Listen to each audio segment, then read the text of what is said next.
एक बार एक गांव में ममता अपने बेटे श्याम के साथ रहा करती थी। ममता के पति की मौत एक कार एक्सीडेंट में हो गई थी, जिसके बाद ममता और श्याम के बहुत बुरे दिन आ गए थे। तो ममता घर से गांव में नौकरी ढूंढने के लिए निकल जाती है, लेकिन ममता को कहीं भी नौकरी नहीं मिलती क्योंकि ममता अनपढ़ होती है और ममता निराश होकर घर की ओर लौट जाती है। माँ, क्या आपको नौकरी मिल गई? नहीं बेटा, मेरे अनपढ़ होने की वजह से किसी ने भी मुझे नौकरी पर नहीं रखा। सभी लोगों को किसी न किसी पढ़े लिखे आदमी की जरूरत है नौकरी देने के लिए।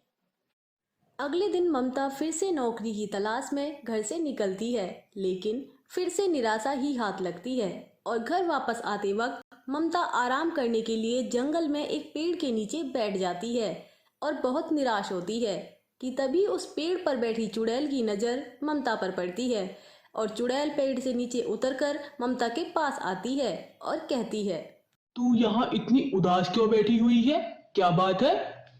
चुड़ैल को देखकर ममता डर जाती है और डर के मारे वहां से जाने लगती है कि तभी चुड़ैल उसे रोकती है और बोलती है, अरे मुझसे डर मत, बता मुझे क्या बात है?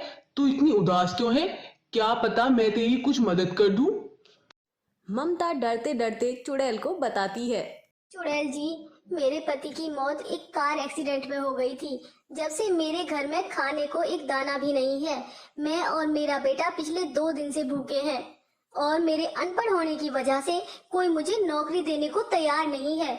अब आप ही बताएं मैं क्या करूं? मैं बहुत परेशान हूं। ममता की हालत पर चुड़ैल को बहुत तरस आता है। चुड़ैल ममता की मदद करने के बारे में सोचती है। चुड़ैल अपने जादू से ममता के घर में खाने का सामान भर देती है और ममता को एक जादुई प्रेस भी देती है और कहती है, मैंने तुम्हारे घर में खाने का सामान भर दिया है। अब तुम्हें और तुम्हारे बेटे को भूखा रहने की जरूरत नहीं पड़ेगी। और ये जो मैंने तुम्हें प्रेस दी है, ये एक जादुई प्रेस है। इससे तुम्हें जिसके कपड़े प्रेस करोगी वो कपड़े नए जैसे हो जाएंगे, जिससे तुम्हारा काम भी अच्छा चलेगा और तुम्हें कभी भी परेशान होने की जरूरत नहीं पड़ेगी। ममता चुड़ैल को धन्यवाद करके वहां से अपने घर पहुंचती है और घर जाकर घर में खाने का सामान देखकर बहुत खुश हो जाती है और अगले दिन से गांव में अपने घर के बाहर एक प्रेस की दुकान लगा लेती है और ममता का काम बहुत अच्छा चलने लगता है। सभी लोगों को ममता का काम बहुत पसंद आता है और ममता श्याम का एडमिशन भी एक स्कूल में करा देती है। अरे वाह ममता, तुम्हारी प्रेस तो बहुत कमाल की है। मेरी साड़ी बिल्कुल नए जैसा कर दी। वैसे तुम ये प्रेस कहाँ से लाई हो? क्योंकि कुछ दिन पहले तक तो तुम्हारे पास खाने के लिए पैसे नहीं थे और अब तो तुम्हारा बेटा अच्छे स्कूल में पढ़ने जाता है। उससे तुम्हें क्या मतलब है? अब ज्यादा मत बोलो और साड़ी प्रेस करने के पैसे दो और अपना काम देखो। हाँ हाँ, ये लो अपने पैसे। वैसे मुझे क्या है, तुम कहीं से भी लाई हो प्रेस, इसमें गुस्सा करने की क्या बात है? इतना कहकर वो औरत वहां से बड़बड़ाती हुई चली जाती है। वहीं दूसरी तरफ ममता और उस औरत की बातें एक चोर सुन लेता है। अरे वाह, ये प्रेस तो कोई जादुई प्रेस लगती है। मैं चोरी कर करके बहुत परेशान हो चुका हूँ। आज मैं आखिरी बार चोरी करूंगा। इस प्रेस को चुराऊंगा और मैं अपनी खुद की एक प्रेस की दुकान खोलूंगा। फिर मुझे कभी चोरी करने की जरूरत नहीं पड़ेगी। जब ममता दुकान बंद करके अपने घर जाती है तो चोर वहीं छिपकर ममता और उसके बेटे के सोने का इंतजार करने लगता है। जब ममता का बेटा सो जाता है तो ममता भी सो जाती है। दोनों को सोता देखकर चोर घर में घुस जाता है और प्रेस ढूंढने लगता है।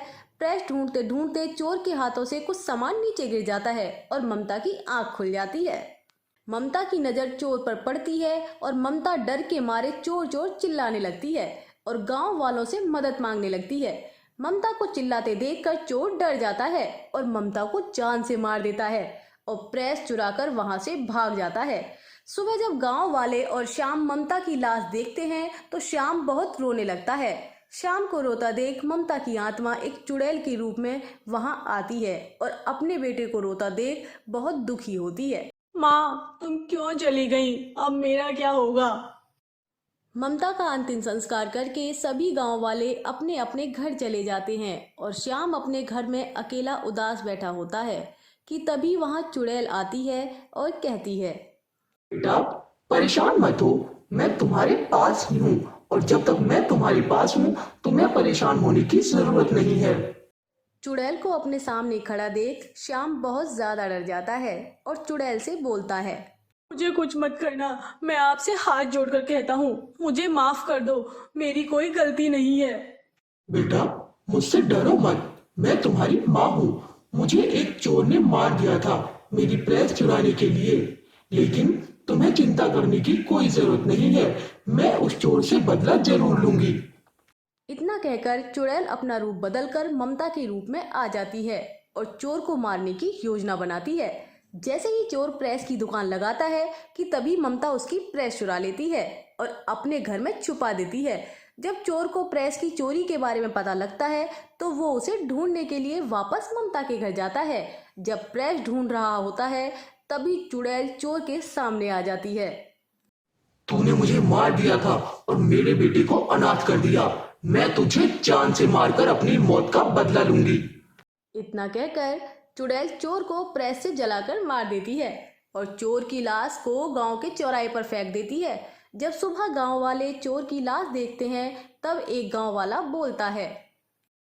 अरे रामू भैया, ये तो वही चोर है जो उस दिन मेरे घर घुस आया था। जिसने भी ये किया है सही किया है।